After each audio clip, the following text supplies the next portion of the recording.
ఉత్తర గాజాలోని కమల్ అద్వాన్ ఆసుపత్రి డైరెక్టర్ను ఇజ్రాయెల్ అదుపులోకి తీసుకుంది. 12 మందికి పైగా వైద్య సిబ్బందిని అరెస్టు చేసింది. ఈ మేరకు గాజా వైద్యారోగ్య శాఖ ఓ ప్రకటన చేసింది. ఇజ్రాయెల్ సైనికులు, రోగులు, వైద్య సిబ్బందిని బయటకు తరలించి ఆసుపత్రి డైరెక్టర్ను అదుపులోకి తీసుకున్నారని వెల్లడించింది. హమాస్ మిలిటెంట్లకు ఆసుపత్రి డైరెక్టర్ సహా ఇతర సిబ్బంది సహకరిస్తున్నారని ఇజ్రాయెల్ ఆరోపించింది. తమ దళాలు ఆసుపత్రిలో ఆయుధాలను గుర్తించాయని తెలిపింది.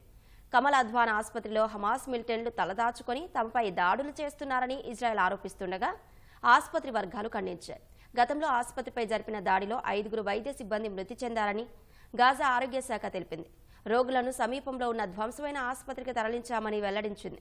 ఈ అరాచకానికి ముగింపు పలకాలని ప్రపంచ ఆరోగ్య సంస్థ ఇజ్రాయెల్కు సూచించింది.